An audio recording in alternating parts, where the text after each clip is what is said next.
조금씩 해가 기울고 있었습니다. 늦은 봄이었지만 바람은 아직 차가웠습니다.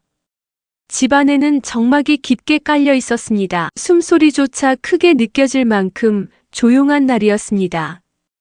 이화자는 주방 창가에 서 있었습니다. 거칠어진 손으로 유리창을 쓸어내리며 바깥을 바라보았습니다. 창문 너머로는 노을빛이 옅게 번지고 있었습니다. 그 빛이 유난히 마음을 허전하게 만들었습니다. 밥솥은 반쯤 비어 있었습니다. 이화자는 작은 밥그릇 하나를 꺼내 들었습니다. 예전처럼 가족이 둘러앉던 식탁은 이제 텅 비어 있었습니다. 밥은 늘 반 공기만 안쳤습니다. 더 이상 가득 안칠 이유가 없었습니다. 그날은 며느리가 떠난 지 정확히 7년이 되는 날이었습니다. 날짜까지 또렷이 기억하고 있다는 사실이 그녀를 더 서글프게 했습니다. 그녀는 괜히 한숨을 길게 내쉬었습니다. 머릿속에는 그날의 장면이 선명하게 떠올랐습니다. 날 선말들과 차가운 표정, 아들의 침묵. 이화자는 후회하지 않았다고 생각했습니다. 그 애는 아이도 낳지 못했고 살림도 제대로 하지 못했습니다. 늘 어딘가 모자란 얼굴로 눈치를 보며 살았습니다. 그런 여자를 곁에 둔다는 것이 그녀에겐 불편한 일이었습니다. 그날 그 애가 집을 나서던 순간이 떠올랐습니다. 이화자는 말없이 등을 바라봤습니다. 속으로 이렇게 중얼거렸습니다. 잘해야 중간이나 가지. 다시는 돌아오지 마라. 그녀는 냉정했고 확신에 찬 얼굴이었습니다. 하지만 시간이란 건 생각보다 빨리 사람을 잡아 끌었습니다. 손주 하나 없이 늙어가는 집안은 생각보다 훨씬 빨리 쓸쓸해졌습니다. 몇 번 아들에게 선을 보게 했지만 번번이 실패했습니다. 아들은 말이 없었습니다. 다시는 결혼 생각이 없다고 말한 날 이화자는 속이 타들어갔습니다.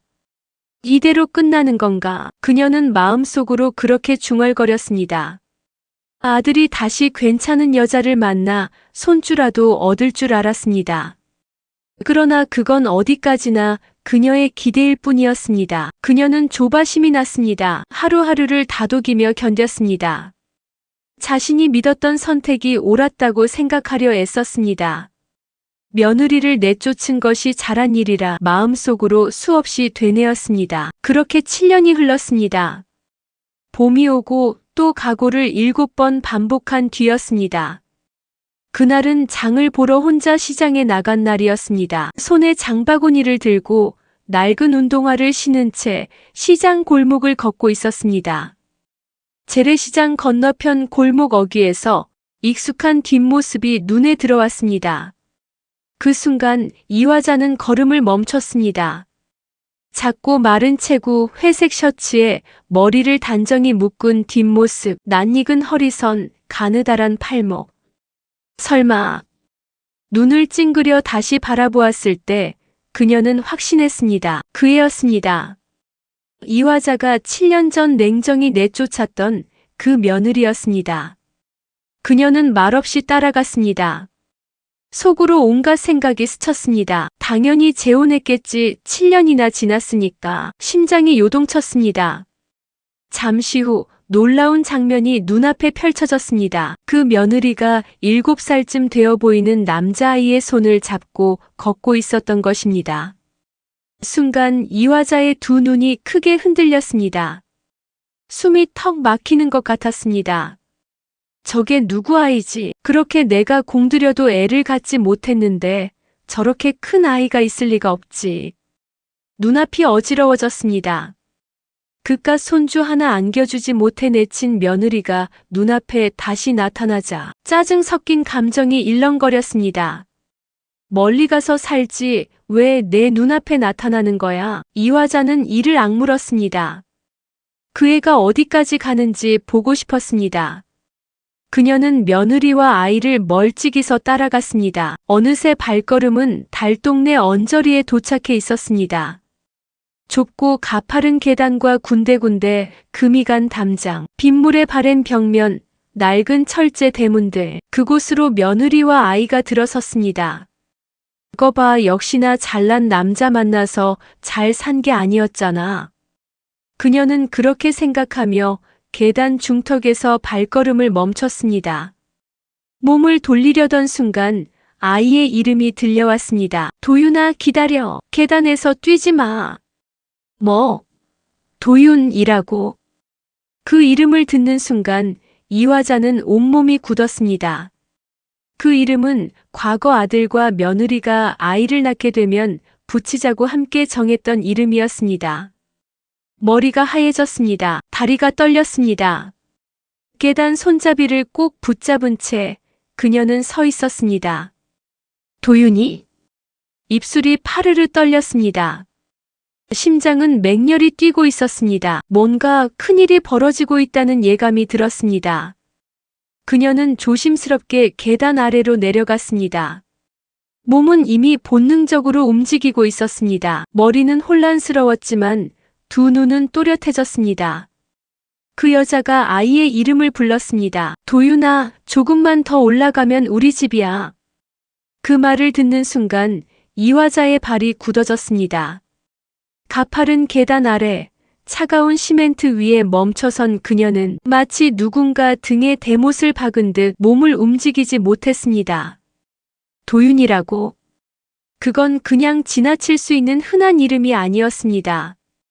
그 옛날 아들과 며느리가 아이를 갖게 되면 함께 붙이자고 약속했던 이름. 밤마다 웃으며 아기 이름을 고르던 그 젊은 부부의 웃음소리가 기억의 저편에서 파도처럼 밀려왔습니다. 숨이 턱 막혔습니다. 가슴이 쿵 내려앉고 무릎이 떨려 중심을 잃을 뻔했습니다. 말도 안 됩니다. 입술이 저절로 그렇게 움직였습니다. 믿고 싶지 않았습니다. 믿을 수 없었습니다. 그녀는 혼잣말처럼 중얼거렸습니다. 왜 다른 남자와 낳은 아이에게 그 이름을 붙인 거지? 자신도 모르게 속이 부글부글 끓기 시작했습니다. 그 이름은 내 아들과 정한 것이었고 우리 가문에서 쓰이는 돌림자를 넣은 이름이었는데 설마 저 아이가 내 손자인가? 가슴을 부여잡았습니다. 차마 그 가능성을 인정하고 싶지 않았습니다. 아니지. 만약 그랬다면 집에서 나가기 전에 말을 했었겠지. 적어도 태식이한테는 알려줬겠지. 그 아이가 태식의 아이라면 말도 없이 나갈 리가 없지. 그녀는 그렇게 스스로를 설득했습니다. 어느새 마음 깊은 곳에서 억울함보다 분노가 먼저 자리 잡기 시작했습니다. 못된 것. 사람이 어떻게 이럴 수가 있나. 입속으로만 중얼거렸지만 그 말 한 줄이 자신도 모르게 목 끝까지 올라오고 말았습니다. 이화자의 눈동자가 흔들렸습니다. 마치 감정을 꾹 눌러 담고 있던 항아리 위에 뜨거운 물이 부어지듯 참았던 모든 생각들이 쏟아져 나오고 있었습니다. 무슨 미련이 들어 그 이름을 준 건지 도무지 이해할 수 없었습니다. 그 이름을 그렇게 아무렇지 않게 부르다니. 갑작스럽게 솟구친 감정에 머리가 핑 돌았습니다. 계단 아래에서 휘청거리며 그녀는 그대로 주저앉을 뻔했습니다. 그때 지나가던 행인이 다가와 조심스럽게 물었습니다. 괜찮으십니까? 그녀는 놀란 듯 손을 저으며 자리를 피했습니다. 이 모든 감정을 들킨 것 같아 부끄러웠습니다. 도망치듯 자리를 떴지만 속은 여전히 뒤집힌 채였습니다. 그날 밤 이화자는 한숨도 자지 못했습니다. 머릿속에 며느리의 얼굴이 떠오르고 그 옆에서 그림을 그리던 아이의 모습이 겹쳐 보였습니다. 혹시 그 애가 쫓겨났을 때 이미 임신 중이었던 건 아닐까?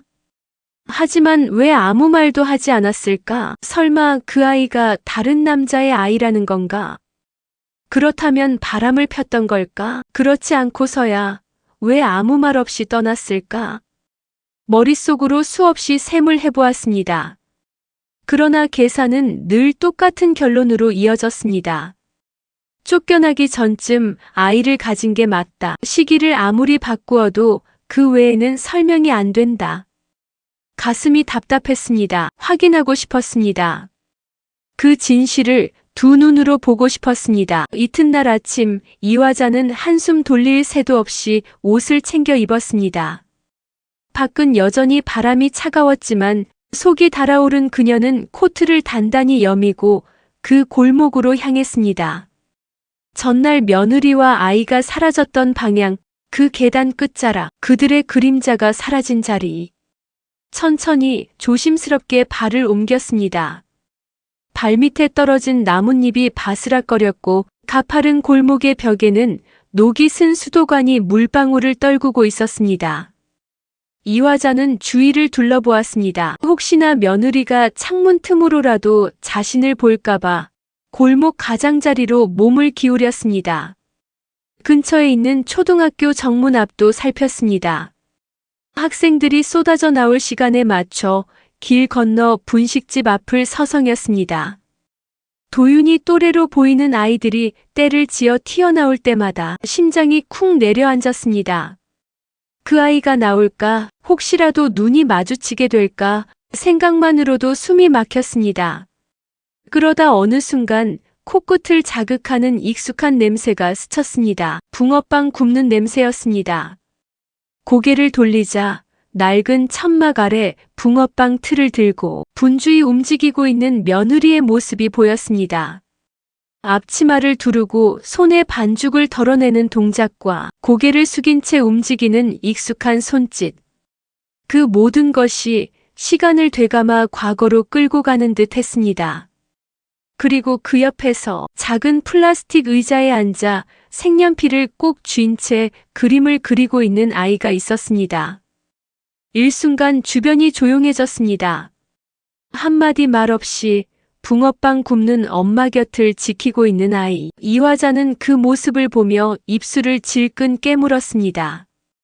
걸음을 옮겼습니다. 그 여자가 가게를 닫고 집으로 가는 길을 조심스레 따라갔습니다. 가는 길은 생각보다 좁고 곳곳에 골이 패인 오래된 골목이었습니다.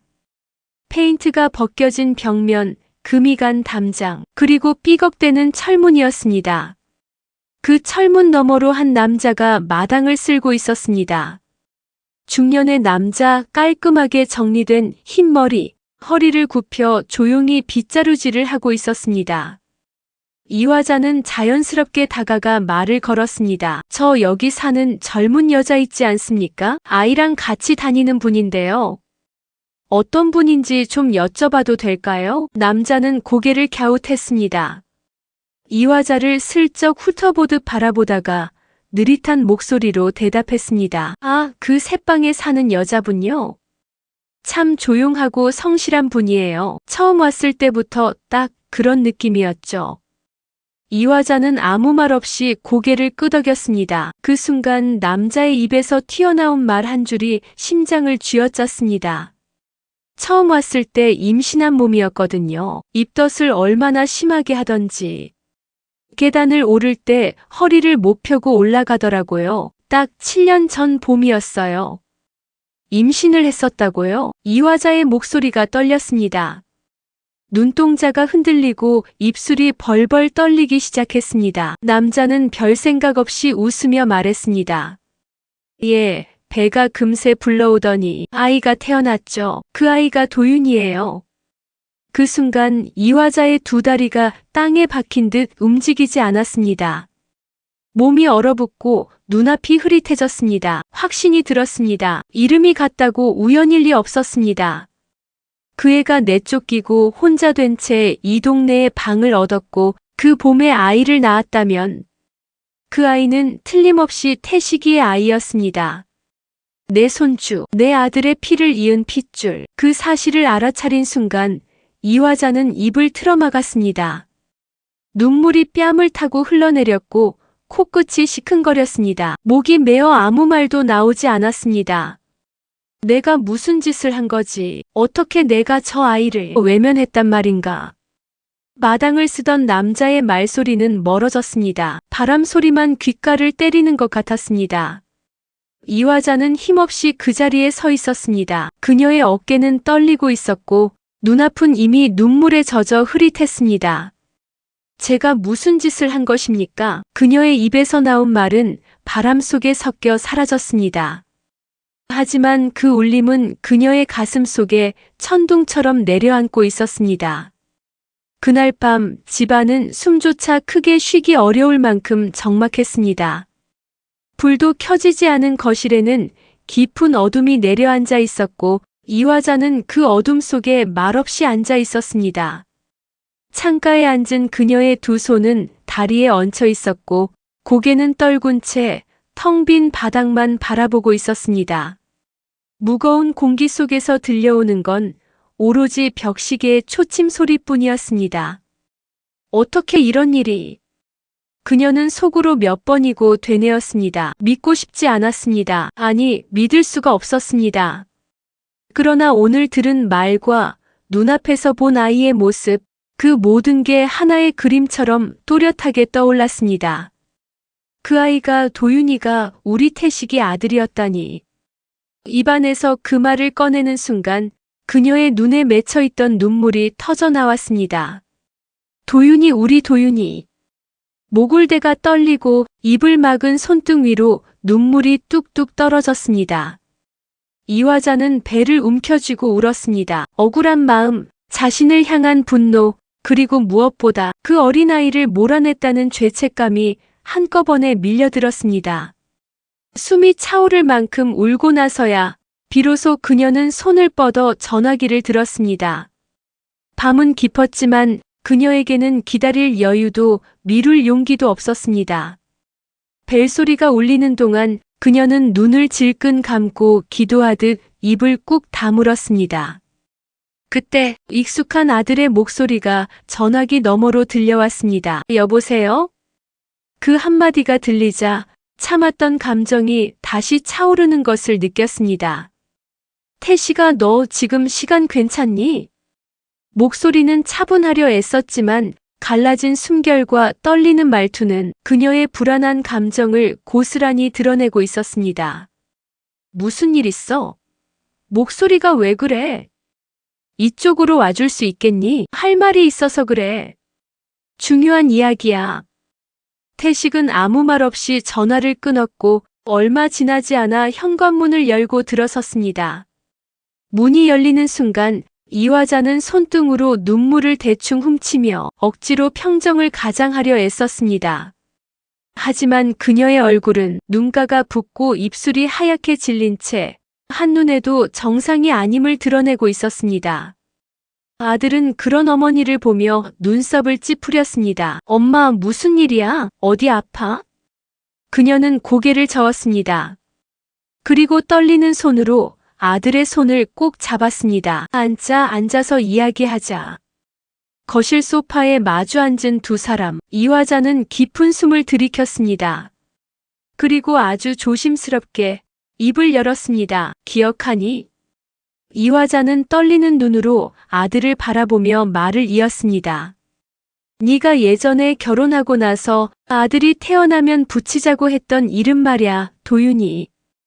그 말을 듣는 순간 태식의 눈이 반짝이며 흔들렸습니다. 잠시 말을 잃은 그는 눈을 깜빡이며 어머니를 바라보다 천천히 고개를 끄덕였습니다. 기억나지? 이화자는 고개를 숙였습니다.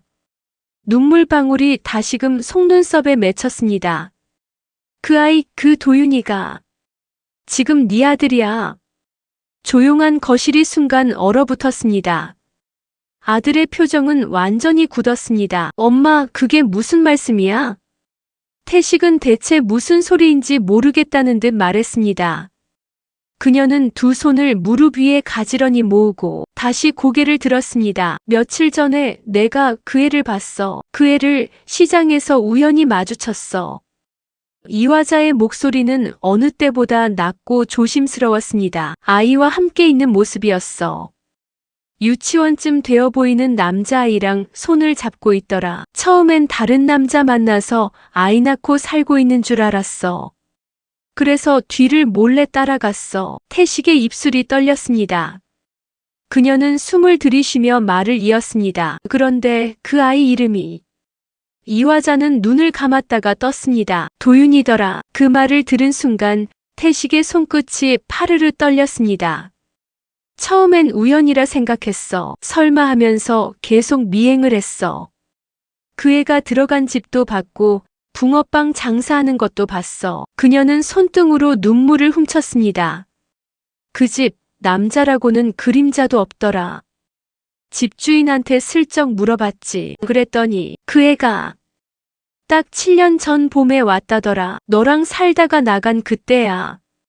태식은 입을 다물었습니다. 숨소리조차 들리지 않았습니다. 집주인 말이 그때 임신 중이었대. 입덧도 심했고 계단 올라갈 때 허리도 제대로 못 폈대. 이화자는 끝내 눈물을 참지 못했습니다. 너랑 같이 살던 그때 도윤이를 가졌던 거야. 근데 난 그것도 모르고 불임이라고 내쫓았는데. 그녀는 얼굴을 손으로 감쌌습니다.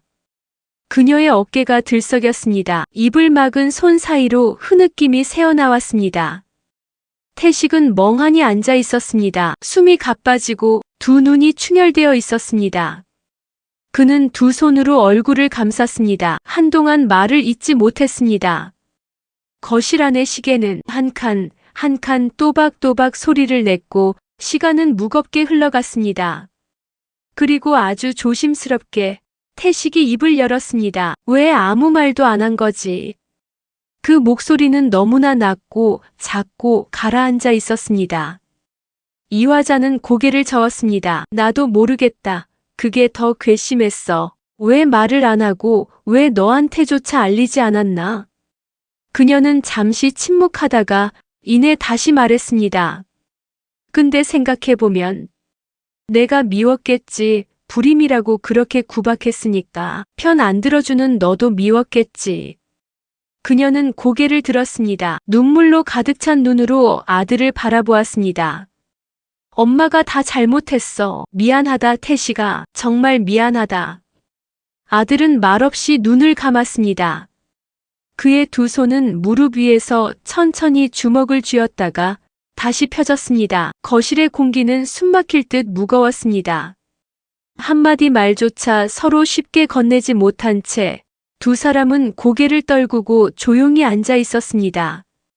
이화자는 아들의 표정을 읽으려 애썼지만 태식은 여전히 말이 없었습니다. 침묵은 길었고 그 침묵이 이화자를 더욱 초조하게 만들었습니다. 그녀는 조심스럽게 다시 입을 열었습니다. 내가 그때 조금만 그 애를 덜 몰아세웠더라면, 조금만 더 그 애를 기다려줬더라면. 말을 잇지 못하고 숨을 들이마시며 다시 울음을 삼켰습니다. 아무 말도 하지 못하고 나간 애였어. 그때 나한테 무릎까지 꿇고 울면서 자긴 아프지 않다고 했었는데 기억이 되살아났습니다. 현관문 앞에 무릎을 꿇고 절절히 붙잡던 며느리의 모습, 그때는 그 모습조차 보기 싫었습니다. 무능하고 눈치 없는 며느리라고 생각하며 내쫓는 게 맞다고 믿었습니다. 하지만 지금 생각해보면 그 안에는 얼마나 많은 말들이 숨겨져 있었던 것일까. 이화자의 가슴이 또다시 무너져 내렸습니다. 혼자서 그 작은 방에서 어떻게 애를 키웠을까? 그녀는 스스로에게 물었습니다. 그리고 동시에 아들에게도 묻는 듯한 눈으로 바라보았습니다. 태식아, 너는 그 아이가 있다는 걸 알았더라면 어떻게 했을 것 같니? 태식은 고개를 들지 않았습니다. 천천히 숨을 내쉰 그는 입을 열기까지 한참을 머뭇거렸습니다. 나도 아이가 생긴 줄 알았더라면. 그는 거기서 말을 멈추었습니다. 정말 혼자서 아이를 낳고 혼자서 키운 거야? 그 물음은 너무 늦은 질문이었습니다. 이화자는 고개를 끄덕였습니다. 내가 지켜봤어. 그 집엔 남자가 없어. 붕어빵 장사하는 것도 혼자였고 아이도 혼자 데리고 다니더라. 아들의 눈빛이 흔들렸습니다. 두 눈이 충혈된 채 눈꺼풀을 천천히 감았다가 떴습니다. 붕어빵이라고요? 혼자서 애 키우느라 힘들게 살고 있었구나. 그는 고개를 떨구었습니다. 양손으로 머리를 감싸쥐었습니다. 내 아들이 그렇게 가까이에 있었는데 그의 목소리는 무너져 내리고 있었습니다. 이화자는 그런 아들을 가만히 바라보다 자리에서 일어났습니다. 그리고 아들 옆으로 다가가 천천히 등을 쓸어내렸습니다. 이제는 우리가 뭘 해야 할지 생각해 봐야 해. 그녀의 손길은 떨리고 있었지만 그 안에는 분명한 의지가 담겨 있었습니다. 우선 그 애를 찾아가야겠지. 사과부터 해야 해. 아들은 고개를 들지 못한 채 조용히 고개만 끄덕였습니다. 너도 직접 도윤이를 봐야 해. 이화자는 아들의 손을 꼭 잡았습니다. 너한텐 아직 기회가 있어. 그 말에 태식은 고개를 살짝 들었습니다. 그녀는 조용히 고개를 끄덕였습니다. 그 아이에게 늦었지만 아버지로서의 모습을 보여줘야 해. 그 말은 이화자가 스스로에게도 던지는 말이었습니다. 그날 이후 이화자는 이전과 달라졌습니다. 하루하루가 조심스럽고도 간절했습니다. 과거를 되돌릴 수는 없지만 적어도 지금이라도 그 아이를 위해 무언가를 해야 한다는 생각뿐이었습니다. 태식 역시 말이 없어졌습니다. 밥을 먹는 둥 마는 둥 퇴근하고 나서도 멍하니 앉아있는 시간이 많아졌습니다. 그의 눈은 늘 그늘져 있었고 입술은 굳게 다물어 있었습니다. 이화자는 그런 아들의 모습에서 자신의 과거를 보았습니다. 며느리를 내쫓았던 그날 태식은 말없이 눈을 감았을 뿐이었습니다. 이화자는 그 침묵이 동의라고 믿었습니다. 하지만 어쩌면 그건 수능이 아니라 내면의 포기였는지도 모릅니다. 자식이라는 건 부모의 뜻을 거스르기 어려운 법이니까. 그 생각이 떠오른 순간 이화자는 스스로의 오만함이 얼마나 컸는지 깨달았습니다. 며느리는 말을 아끼는 아이였습니다. 늘 눈치를 보며 조용히 움직이던 애, 이화자가 눈길 한 번만 주어도 움츠러들던 사람. 그 애가 자신의 뱃속 아이를 품은 채 그 모든 굴욕과 공포를 삼키고 나갔을 거라는 사실이 이제야 가슴에 와닿았습니다. 밤마다 잠에서 깨곤 했습니다. 꿈속에서 들리는 아이의 목소리, 젖은 눈망울로 자신을 올려다보는 도윤의 얼굴. 그럴 때마다 이화자는 일어나 기도하듯 무릎을 꿇고 앉았습니다. 제발 단 한 번만이라도 그에게 사과할 수 있는 기회를 주세요. 이른 아침 날이 막 밝아오기 시작한 시간, 짙은 안개가 골목 사이를 감싸고 있었고 골목을 따라 이어진 낡은 계단은 어제와 같은 자리에 조용히 놓여 있었습니다. 이화자와 태식은 말없이 그 길을 오르고 있었습니다. 어제의 충격이 여전히 두 사람의 가슴에 무겁게 남아 있었기에 서로의 발걸음조차 무겁고 더뎠습니다. 이화자의 손엔 종이봉투 하나가 들려 있었습니다. 그 안에는 급히 챙긴 아이용 영양제와 작은 봉투 하나, 도윤이에게 건네고 싶었던 것과 며느리에게 사죄의 의미로 꺼내고 싶었던 것들이었습니다. 계단을 따라 오르는 길, 그녀는 한 걸음 내디딜 때마다 수없이 많은 생각이 떠올랐습니다. 7년 전 며느리의 마지막 눈빛과 최근 마주쳤을 때의 감정, 그리고 도윤이라는 이름을 들었을 때 멎었던 심장 소리까지. 그러던 중 달동네 입구 앞에 다다르자 이화자의 걸음이 멈췄습니다. 그녀는 말없이 뒤를 돌아 아들을 바라보았습니다. 태식아, 나 혼자 가볼게. 그 한마디가 조심스레 떨어졌습니다. 태식은 깜짝 놀란 듯한 눈으로 어머니를 바라보았지만 이화자의 표정은 단호했습니다. 입술은 굳게 다물려 있었고 그 눈동자엔 깊은 결심이 담겨 있었습니다. 엄마 혼자요? 같이 가요. 아니야, 이건 내가 먼저 해야 할 일이야. 그 애한테 내가 먼저 무릎 꿇어야 해. 그 말에 태식은 더는 반박하지 않았습니다. 입술을 깨문 채 고개를 천천히 끄덕였습니다. 그저 그 자리에 서서 어머니의 등을 말없이 바라보았습니다. 이화자는 조심스럽게 계단을 오르기 시작했습니다. 좁고 낡은 골목길, 군데군데 갈라진 콘크리트 벽, 세월의 흔적이 가득한 이곳이 이제는 며느리와 손주의 삶터라는 것이 마음 깊이 서글펐습니다. 그리고 마침내 그녀는 그 집 앞에 도착했습니다. 작고 허름한 철제 대문, 녹이 쓴 손잡이를 앞에 두고 이화자는 깊은 숨을 들이쉬었습니다. 손에 땀이 가득 고였고 심장은 한 박자 빠르게 뛰기 시작했습니다. 그녀는 손을 들어 문을 조심스럽게 두드렸습니다. 세상에서 가장 조심스러운 소리처럼 문은 조용히 울렸습니다. 얼마 지나지 않아 안쪽에서 작은 발소리가 들려왔습니다. 그 발소리는 점점 문 쪽으로 다가왔고 이내 조심스럽게 문이 열렸습니다. 문틈 사이로 낯선 얼굴 하나가 불쑥 나왔습니다. 누구세요? 맑은 눈동자, 조금은 경계심 어린 표정. 하지만 그 아이는 너무도 닮아 있었습니다. 그 눈빛과 그 눈매. 어린 시절 태식이의 사진 속에서 보았던 바로 그 눈이었습니다. 이화자의 눈이 커졌습니다. 숨이 턱 막히는 듯한 그 순간 이화자는 그저 말을 잇지 못한 채 아이를 바라보았습니다. 그러자 안쪽에서 익숙한 목소리가 들려왔습니다. 도윤아, 누가 왔니? 그 소리에 이어 조심스레 모습을 드러낸 여인. 그녀는 바로 이화자가 내쫓았던 며느리였습니다. 그 순간 그녀의 눈이 커졌습니다.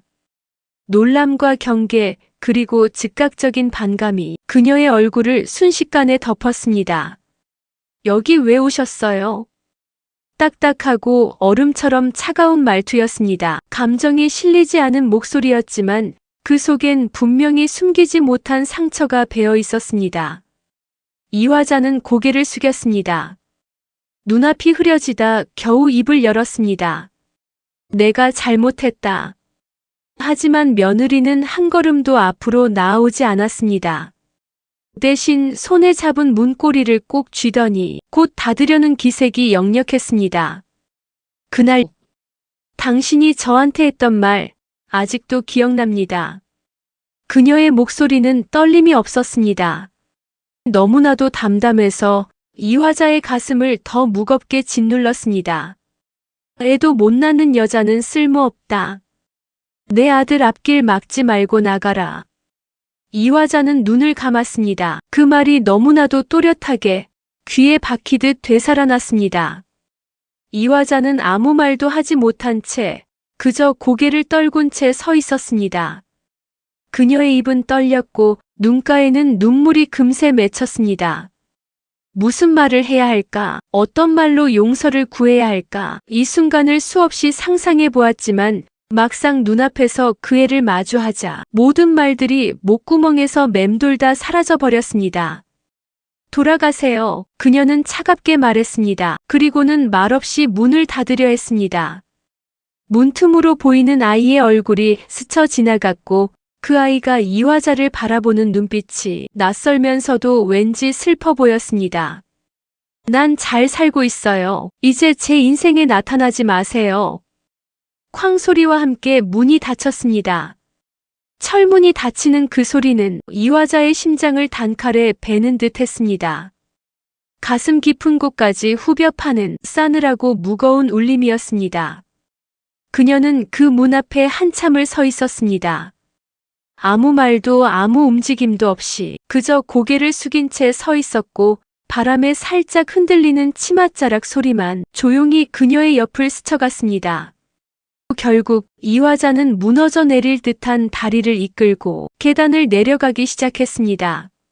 이 계단이 그렇게 가팔랐던가 숨이 턱턱 막히는 듯한 느낌에 손잡이를 붙잡고 겨우겨우 내려갔습니다.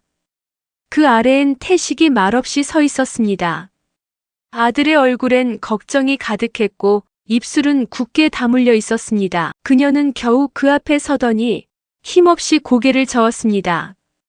엄마 어땠어요? 태식이 조심스럽게 물었습니다. 이화자는 대답하지 않았습니다.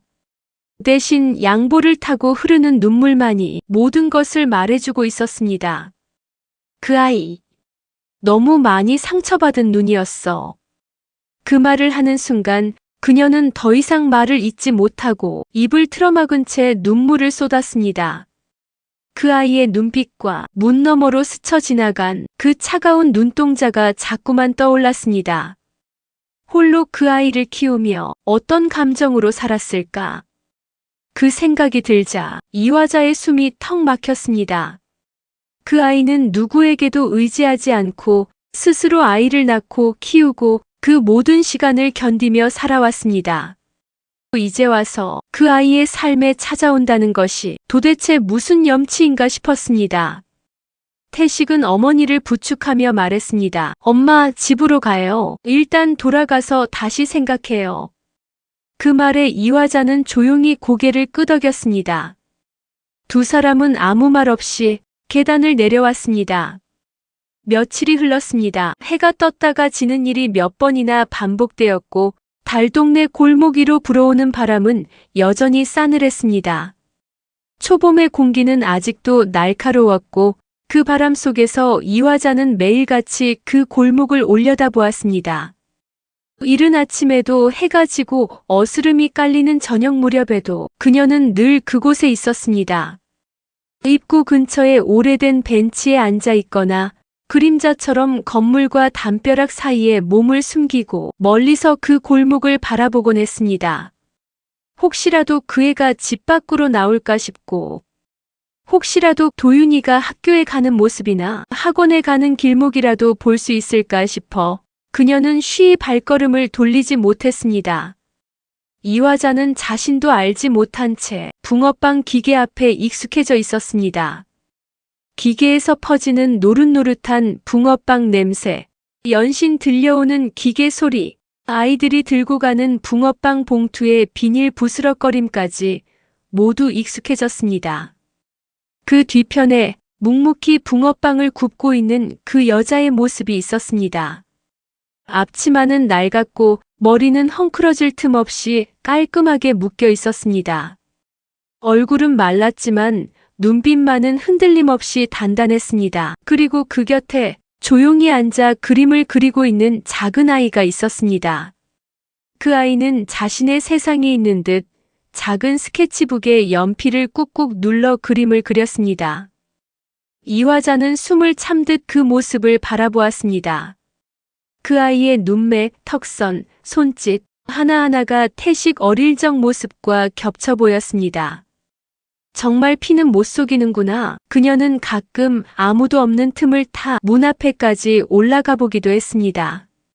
하지만 이내 인기척이 들리면 안쪽에서 불이 꺼졌고 문 안쪽에서 문고리를 잠그는 소리가 들렸습니다.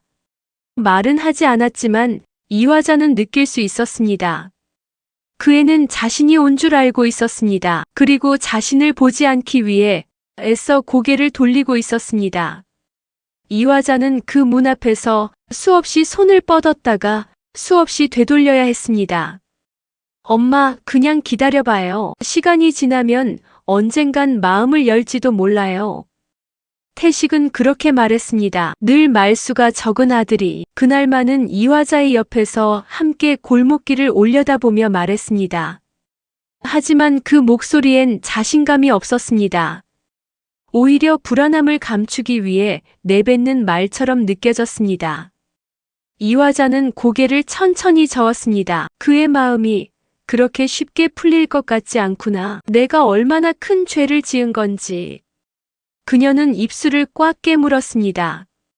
손끝이 차가워지고 눈가에는 어느새 눈물이 고였습니다.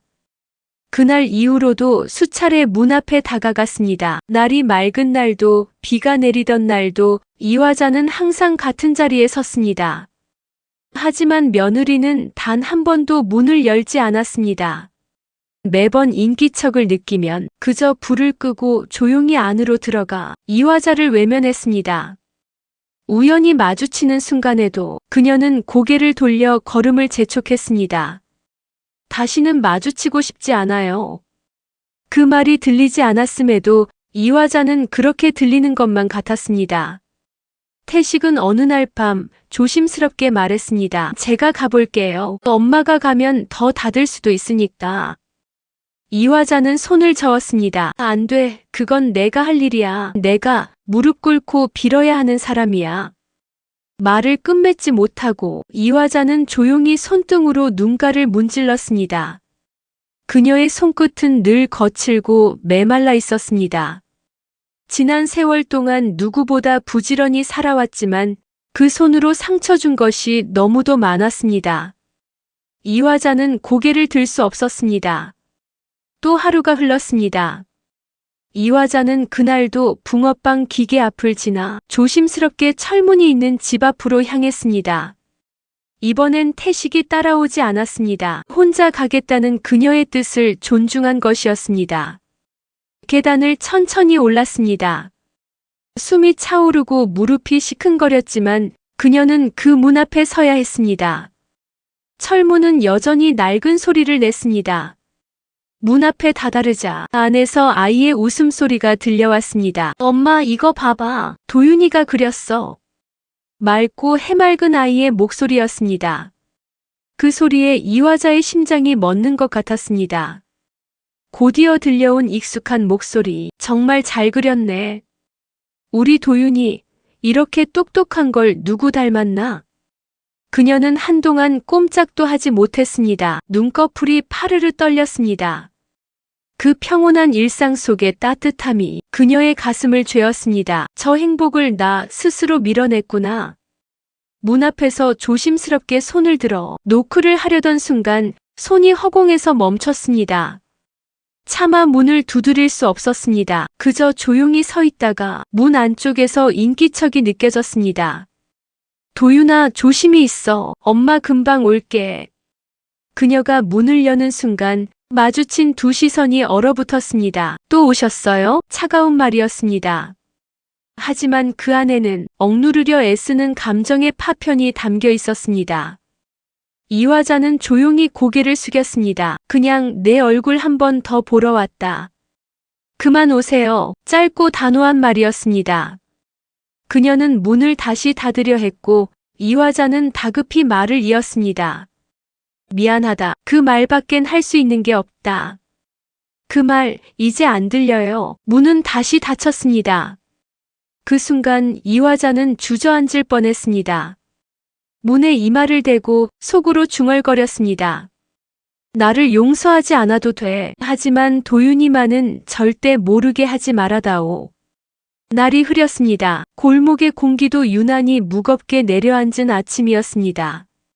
이화자는 오늘도 늘 가던 길로 발걸음을 옮기고 있었습니다. 손에는 오래된 장바구니가 들려 있었고 발끝은 지난 세월을 아는 듯 익숙하게 움직이고 있었습니다. 재래시장 끝자락 붕어빵을 팔던 천막 앞에 다다랐을 때였습니다. 그녀는 걸음을 멈췄습니다. 무언가 이상했습니다. 붕어빵 기계의 불은 꺼져 있었고 평소 같으면 붉은 봉투에 반죽을 나르며 분주하던 며느리의 모습도 천막 옆에 조용히 앉아 그림을 그리던 도윤이의 모습도 보이지 않았습니다. 공기 속에 남은 온기마저 사라진 듯 그곳은 말 그대로 텅 비어 있었습니다. 그때였습니다. 바로 옆에서 나무를 고르던 아주머니 한 분이 그녀를 향해 말을 걸었습니다. 아, 그 젊은 아줌마요? 어제 저녁에 짐 싸고 나갔어요. 이화자는 눈을 크게 떴습니다. 들고 있던 장바구니가 바닥으로 떨어졌습니다. 한동안 아무 말도 하지 못한 채 그녀는 아주머니의 말에 숨을 삼켰습니다. 짐을 싸고 어디로 갔다고 했나요? 그녀의 목소리는 떨렸습니다. 목구멍 안에서 겨우 밀어낸 말이었습니다. 그 물음에 아주머니는 고개를 저으며 말했습니다. 몰라요. 주소도 안 남기고 그냥 마지막 월세만 딱 맞춰놓고 나갔대요. 집주인한테도 정확한 얘긴 안 했다는 모양이에요. 그 말을 들은 순간 이화자는 그 자리에 무릎을 꿇고 말았습니다. 차가운 시멘트 바닥이 무릎을 찔렀지만 고통조차 느껴지지 않았습니다. 그녀의 손끝이 덜덜 떨렸습니다. 숨은 가빠졌고 입술은 바짝 말라붙었습니다. 어떻게 이런 일이 벌어질 수 있는지, 왜 하필 지금인지 그녀는 아무것도 이해할 수 없었습니다. 겨우 정신을 다잡은 뒤 이화자는 아주머니의 말 속에서 집주인이란 단어를 붙잡았습니다. 붕어빵 가게와 집이 함께 있던 그 골목 어귀의 허름한 주택, 그 주인만이 그 아이와 며느리의 흔적을 알고 있을 터였습니다. 이화자는 근처 상점들을 전전하며 집주인의 연락처를 어렵사리 알아냈습니다. 그 손에 적힌 번호는 떨림으로 가득한 손가락 끝에서 눌렸습니다. 낡은 철문을 밀고 들어섰을 때 먼저 그녀를 맞은 건 고요한 마당 한켠의 화분들이었습니다. 자그마한 들꽃이 바람에 흔들리고 있었습니다. 대문 안쪽에서 나이를 가늠하기 어려운 중년 남자가 고개를 내밀었습니다. 이화자는 천천히 다가가 조심스럽게 말을 건넸습니다. 안녕하세요. 혹시 이 집에 사시죠? 남자는 고개를 끄덕였습니다. 그녀는 조금 더 가까이 다가가 말을 이었습니다. 저기 여기서 아이와 함께 살던 젊은 여자분 계셨잖아요. 그분 어디로 가신지 혹시 아십니까? 남자는 이화자를 한참 바라보다가 말했습니다. 아, 그 여자분 말씀이시구나. 며칠 전 방을 비우셨어요. 짐도 없고 사람도 없고 말 그대로 조용히 사라졌죠. 이화자의 가슴이 덜컥 내려앉았습니다. 그 여자분이 어디로 간다고 말은 안 했나요? 전혀요. 주소도 남기지 않았고 연락처도 없고 그냥 마지막 월세만 맞춰놓고 조용히 떠났어요. 그녀는 가까운 담장에 몸을 기대었습니다. 다리가 떨려 서 있을 수가 없었습니다. 남자는 안타깝다는 듯 한숨을 쉬었습니다. 며칠 전부터 좀 이상했어요. 빈 박스를 챙겨 들어가길래 버릴 물건이 있나 보다 했죠. 그래도 그렇게 갑자기 사라질 줄은. 이화자는 남자의 말을 자르듯 물었습니다. 이삿짐 부른 것도 아니었습니까? 아니요, 혼자서 밤늦게 다 챙겨 나갔더라고요. 아마 떠날 준비를 오래전부터 하고 있었던 것 같습니다. 그 말을 들은 순간 이화자의 손이 떨렸습니다. 입에서 나온 이름은 너무 작아서 자신조차도 들을 수 없을 만큼 희미했습니다. 도윤아, 그 소리와 동시에 이화자의 두 눈앞이 어지럽게 흔들렸습니다. 세상이 뱅글뱅글 돌고 발밑이 꺼지는 느낌이었습니다. 집주인의 목소리가 멀게 들렸습니다. 어르신, 괜찮으세요? 하지만 그녀는 이미 무너지고 있었습니다. 몸이 휘청거리다 그대로 주저앉았고 팔이 땅바닥에 힘없이 떨어졌습니다. 심장은 마구 뛰기 시작했고 숨이 제대로 쉬어지지 않았습니다. 눈앞이 점점 까매졌습니다. 주변의 소리도 공기의 감촉도 점점 멀어져 갔습니다. 여기 좀 도와주세요. 사람이 쓰러졌어요. 주인의 다급한 외침이 들리는 것도 점점 멀어지기 시작했습니다. 병원의 형광등은 늘 그렇듯 차가운 빛을 쏟아냈습니다. 사람의 체온 따위는 금세 증발해버릴 만큼 무미건조한 공간, 이화자가 실려온 그 밤의 응급실은 더욱 차가웠습니다. 구급대원들이 들것을 밀어 들어오자 흰 가운을 입은 의사가 다급히 달려왔습니다. 태식은 그 뒤를 따라 뛰어들어갔습니다. 뇌출혈입니다. 의사의 목소리는 조심스러웠지만 단호했습니다. 쓰러지며 바닥에 머리를 부딪힌 것 같습니다. 즉시 수술에 들어가야 합니다. 지금 시간을 끌면 위험합니다. 수술해주세요. 제발 살려주세요, 어머니를. 태식은 고개를 깊이 숙인 채 애원했습니다. 의료진은 바삐 움직였습니다. 스트레처는 곧 수술실로 사라졌고 태식은 텅 빈 병원 복도에 홀로 남겨졌습니다. 한 손엔 이화자의 안경이 들려 있었고 다른 한 손은 끊임없이 떨려왔습니다. 태식은 복도를 오가며 두 손을 모았습니다. 기도란 것을 믿지 않았던 사람이었지만 그날만큼은 절박하게 두 손을 맞잡았습니다. 제발 아무 일 없게 해주세요. 아무리 미워해도 원망해도 그래도 제 어머니란 말입니다. 긴 수술이 이어졌습니다. 시계 바늘이 몇 번이고 원을 그렸고 밖을 내다보면 밤이 가고 날이 밝아오는 것이 느껴졌습니다. 태식의 눈가는 붉게 물들어 있었습니다. 그의 입술은 굳게 닫혀 있었고 그 손끝은 피가 통하지 않을 만큼 힘이 들어가 있었습니다. 그리고 마침내 수술실의 붉은 불빛이 꺼졌습니다. 의사는 천천히 걸어 나왔습니다. 그의 얼굴에는 지친 기색이 역력했지만 눈빛은 단호했습니다. 수술은 다행히 잘 끝났습니다. 태식은 그 자리에 주저앉을 뻔했습니다. 감사합니다. 정말 감사합니다.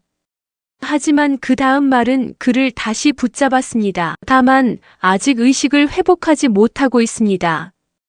출혈량이 많았고 손상 부위가 뇌 중심부와 가까웠습니다. 며칠이 고비가 될 겁니다. 절대 안심하시면 안 됩니다. 그 말에 태식은 조용히 고개를 끄덕였습니다. 그는 병실 앞으로 옮겨진 어머니의 곁을 지켰습니다. 중환자실 창 너머 창백한 얼굴로 누워있는 어머니의 모습은 낯설었습니다. 세상 누구보다 강하고 단단해 보였던 어머니였는데 지금은 얇은 산소 호흡기에 의지한 채 조용히 숨만 쉬고 있었습니다. 밤이 깊어졌습니다. 중환자실 앞 의자에 앉은 태식은 고개를 떨군 채 눈을 감았습니다. 잠은 오지 않았고 생각만이 끝없이 밀려들었습니다. 어머니의 갑작스런 전화통화, 전부인과 도윤이를 처음 보았을 때의 당혹감, 그리고 어머니가 갑자기 쓰러진 순간까지 심장이 쿵쿵 뛰었습니다. 그는 조용히 입을 틀어막고 울었습니다. 이해하고 싶지 않아도 그녀가 겪은 죄책감과 회한이 얼마나 컸는지 태식은 그제야 비로소 느낄 수 있었습니다. 엄마, 제발 눈 떠요. 도윤이가 기다리고 있어요. 도윤이한테 아직 아무 말도 못했단 말이에요. 그렇게 이틀이 흘렀습니다. 이화자는 미동도 없었습니다. 병실을 둘러싼 기계음만이 생명과 시간의 경계를 표시하고 있을 뿐이었습니다. 그리고 사흘째 오후 햇살이 병실 창을 비추기 시작할 무렵이었습니다. 태식아, 희미하지만 분명한 그녀의 목소리가 들려왔습니다. 태식은 벌떡 일어났습니다. 눈을 뜬 어머니의 얼굴, 그 눈매는 아직 흐리지만 의식은 분명 깨어나 있었습니다. 눈 떴어요. 괜찮아요? 조용히 해, 아직 머리가 울린다. 그녀는 눈을 감았다 뜨며 천천히 숨을 골랐습니다. 그리고 말했습니다. 태식아, 너 핸드폰 있니? 녹음기 좀 켜봐라. 지금요? 그래, 지금이 아니면 너무 늦을 것 같아. 태식은 주머니에서 핸드폰을 꺼내 손에 쥐었습니다. 손끝이 얼어붙은 것처럼 떨렸습니다. 그는 조심스럽게 잠금 해제를 하고 녹음 어플을 눌렀습니다. 화면에 녹음 중이라는 붉은 표시가 떠오르자 이화자는 깊게 숨을 들이켰습니다. 나는 이화자입니다. 천천히, 그러나 또렷한 목소리였습니다. 중환자실 안 그녀의 숨소리가 마이크를 타고 또렷이 남겨졌습니다. 이 병실에서 깨어나지 못하고 죽게 된다면 내가 가진 재산의 절반을 도윤이에게 상속하겠습니다. 태식의 눈이 커졌습니다. 그는 말없이 어머니의 얼굴을 바라보았습니다. 그 아이는 나의 손주입니다. 그리고 나는 그 아이의 엄마였던 며느리에게 정말 너무나도 큰 죄를 지었습니다. 그 아이가 뱃속에 아이를 품고 있었을 때 나는 아무것도 모르고 내쫓았습니다. 눈 한 번 마주치지 않고 이유 한 번 듣지 않고 그저 내 기준에 맞지 않는다는 이유 하나로 세월이 흘러 다시 그 아이를 만났을 때 나는 그 아이의 손을 잡고 있는 또 하나의 생명을 보았습니다. 그 아이는 내 아들의 피를 이어받은 아이였습니다. 이화자의 눈에서 눈물이 흘렀습니다. 그 눈물이 베갯니 들적셨습니다. 산소호흡기 너머로 그녀는 천천히 그러나 확고히 말했습니다.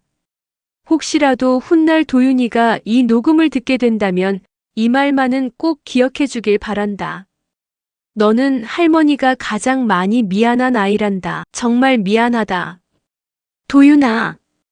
잠시 말을 잇지 못하던 이화자는 다시 조용히 말을 맺었습니다.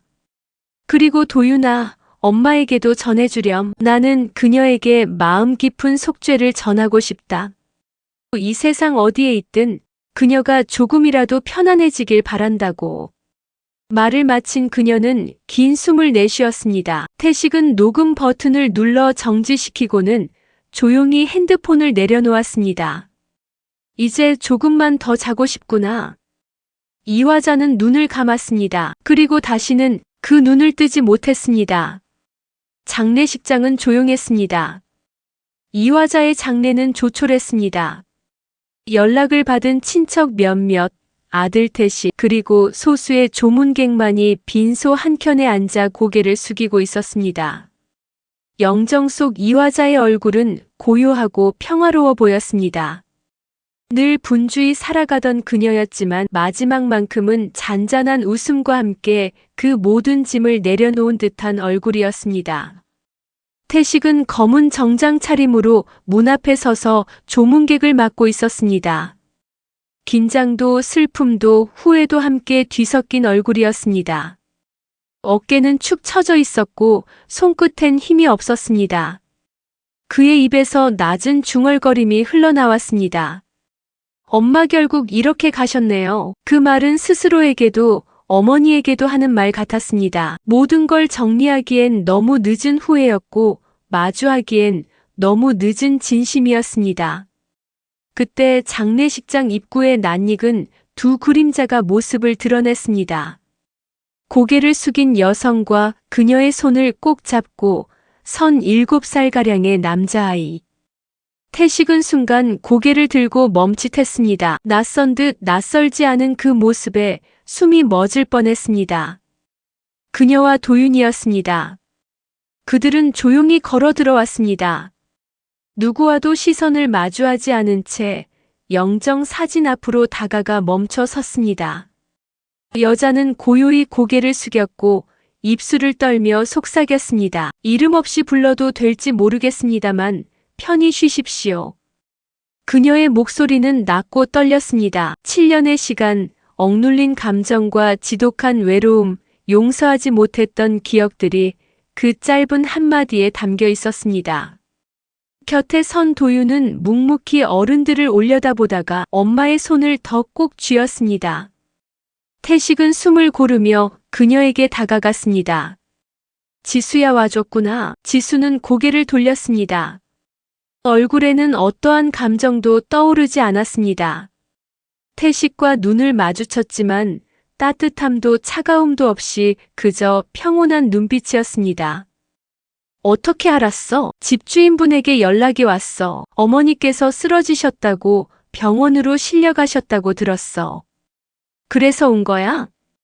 그냥 병원에 계실 줄만 알았지 돌아가셨을 줄은 몰랐어.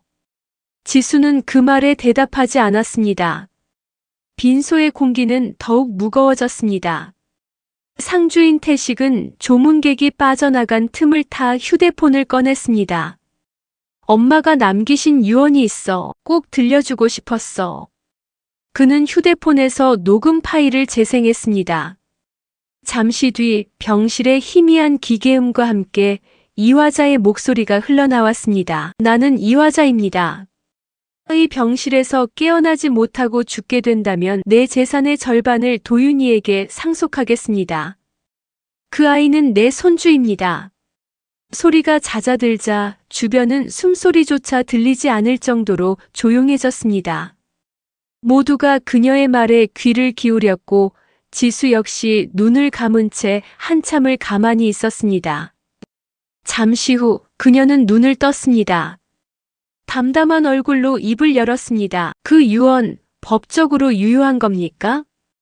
태식은 다소 놀란 눈으로 지수를 바라보다가 곧 고개를 끄덕였습니다. 변호사랑 확인했어. 병원 의사도 증언해 줄 수 있어. 그건 엄마의 진심이었어. 지수는 천천히 고개를 끄덕였습니다. 알겠습니다. 그럼 절차대로 도윤이 명의로 넘겨주세요. 하지만 아이를 아들로 넘겨줄 생각은 없습니다. 도윤이는 제 아들입니다. 그 말에 태식의 눈동자가 흔들렸습니다. 그는 조심스럽게 물었습니다. 혹시 조금이라도 어머니를 용서할 마음은 없어? 지수는 한참을 태식을 바라보았습니다. 그리고는 조용히 입을 열었습니다. 그분은 저를 사람으로 보지 않았습니다. 죽기 직전에 남긴 말 몇 마디로 덮을 수 있는 일이 아닙니다. 그분이 만든 7년의 상처는 제가 혼자 감당해온 시간입니다. 태식은 입을 열었다가 아무 말도 하지 못한 채 입술만 달싹였습니다. 그분을 위해 이 자리에 온 게 아닙니다. 도윤이 때문입니다. 이게 제가 마지막으로 할 수 있는 도리입니다. 그녀는 도윤의 손을 꼭 잡았습니다. 그리고 영정 사진을 다시 한번 바라보았습니다. 무표정한 얼굴 위로 잠깐, 아주 잠깐 슬픔이 스쳤습니다. 이내 고개를 돌려 조용히 말했습니다. 그럼 이만 가보겠습니다. 제가 더 머무를 이유는 없는 것 같아서요. 지수는 그렇게 자리를 떠났습니다. 누구에게도 인사를 하지 않은 채 조용히 단정하게 도윤은 걸음을 떼기 전 마지막으로 태식을 돌아보았습니다. 그의 얼굴에 무언가 말하고 싶다는 표정이 맴돌았지만 결국 아무 말도 하지 않고 엄마의 뒤를 따랐습니다. 태식은 텅 빈 장례식장 한가운데 홀로 남겨진 듯한 기분이었습니다. 팔에 힘이 풀려 내려가고 고개를 들 수도 없었습니다. 눈물만 조용히 흐를 뿐 그는 아무 말도 하지 못했습니다. 그렇게 이화자의 마지막 인사는 조용히 막을 내렸습니다. 하지만 그날 장례식장을 나서던 지수의 뒷모습은 한참을 떠나지 않았습니다. 태식의 눈에 남은 건 지나간 시간에 대한 후회와 다시는 닿을 수 없는 어떤 마음이었습니다. 장례식장이 완전히 정리된 후 빈소에는 고요한 정막만이 남았습니다. 지수와 도윤이의 뒷모습은 어느 누구보다 단호했고 어느 누구보다 멀게 느껴졌습니다. 태식은 마지막까지 어머니의 영정 앞을 떠나지 못한 채 무릎을 꿇고 있었습니다. 엄마, 도윤이 얼굴 봤어요. 당신이 손 한 번 안아보지도 못하고 떠났다는 게 참 가슴이 미어집니다. 그의 목소리는 떨렸고 손은 맞잡은 채로 떨고 있었습니다. 그 사람 말대로예요. 엄마는 너무 잔인하셨어요. 하지만 마지막까지 용서를 구했고 남은 걸 다 주고 가셨습니다. 당장은 용서받지 못했지만 시간 지나면 도윤이는 엄마 마음 알게 되겠지요. 그 아이만은 엄마와 저처럼 되지 않게 제가 끝까지 지켜보겠습니다. 며칠 후 법적 절차가 마무리되며 도윤이 명의의 상속이 공식적으로 이루어졌습니다. 계좌 개설, 신탁 설정, 후견인 등록까지 모두 진행되었고 그 서류에는 고 이화자 손자 도윤이라는 문구가 조용히 박혀 있었습니다. 태식은 그날도 조용히 서류를 들고 사무실을 나왔습니다. 그날 저녁 퇴근길, 평소와 다름없이 지나던 거리에서 작은 손길이 그의 셔츠를 당겼습니다. 아저씨. 놀라서 돌아본 그는 잠시 말을 잇지 못했습니다. 도윤이었습니다. 7살 소년의 눈빛은 어딘지 모르게 조심스럽고 낯설고도 익숙한 기색이 섞여 있었습니다. 어떡해. 엄마가 근처에서 아르바이트 하세요. 저는 도서관 갔다가 그냥 보고 싶었어요. 도윤의 말에 태식은 한참 동안 말을 잇지 못했습니다. 목구멍이 턱 막히고 가슴 한쪽이 뭉클하게 뭉쳐왔습니다. 그래, 잘 지내니? 도윤은 고개를 끄덕였습니다. 그리고 살짝 망설이다가 조심스럽게 물었습니다. 근데 할머니는 진짜 우리 할머니 맞아요? 그 질문에 태식은 조용히 고개를 끄덕였습니다. 그래, 우리 엄마였어. 너한테는 친할머니고 마지막에 네 생각만 하셨어. 그 말을 듣고 도윤은 고개를 푹 숙였습니다. 태식은 그저 말없이 아이를 바라보다 휴대폰을 꺼내 화면을 열었습니다. 사진이라도 보여줄까? 도윤은 조용히 고개를 끄덕였습니다. 태식은 어머니와 함께 웃으며 찍은 사진을 보여주었습니다. 사진 속 이화자의 얼굴은 어느 때보다 환하고 부드러웠습니다. 잘 웃으시네요. 그럼. 작은 일에도 크게 기뻐하시는 분이셨단다. 도윤은 사진을 조심스럽게 받아들고 한참을 들여다봤습니다. 그러다 고개를 들고 태식의 옆에 나란히 섰습니다. 해가 지며 켜진 가로등 불빛이 두 사람의 그림자를 길게 드리웠고 그 그림자 속에서 두 사람의 실루엣이 조용히 겹쳐졌습니다. 그날 밤 태식은 어머니의 유품을 정리했습니다. 서랍 깊숙한 곳 빨간 상자 하나가 그의 손에 닿았습니다. 뚜껑을 열자 그 안에는 작은 어린이용 운동화 한 켤레가 놓여 있었습니다. 그리고 그 옆에는 노란 메모지 한 장이 접혀 있었습니다. 도윤이에게 미안하다. 그리고 고맙다. 살아있어줘서 정말 고맙다. 메모지를 읽는 순간 태식의 어깨가 들썩이며 흐느끼기 시작했습니다. 그동안 참아왔던 감정들이 그 짧은 글 한 줄에 무너져 내렸습니다. 어머니는 말로는 표현하지 못했던 마음을 그렇게 마지막까지 숨겨두고 떠난 것이었습니다. 세상은 종종 너무 늦게 진심을 전합니다. 때로는 말보다 눈물로, 침묵으로, 작은 물건 하나로 그 모든 감정이 전해지곤 합니다. 하지만 남겨진 사람들은 그 진심 하나만으로도 다시 살아갈 이유를 찾게 됩니다.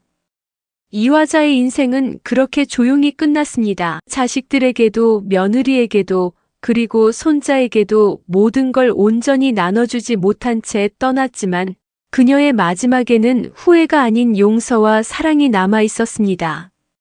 그녀가 남긴 것은 부동산도 돈도 아닌 진심이었습니다. 그 진심은 도윤이라는 아이의 가슴 속에 조용히 내려앉았고 태식이라는 아들의 마음에 깊은 울림으로 남았습니다. 이야기는 그렇게 끝이 났습니다. 그러나 그것이 정말 끝일까요? 어쩌면 아주 조용한 시작이었는지도 모릅니다. 새로운 이해와 새로운 사랑의 시작, 그리고 그 이야기는 어딘가에서 여전히 이어지고 있을 것입니다. 오늘 이야기가 마음에 드셨다면 구독과 좋아요, 알림 설정 부탁드립니다. 여러분들의 응원과 댓글이 정말 큰 힘이 됩니다.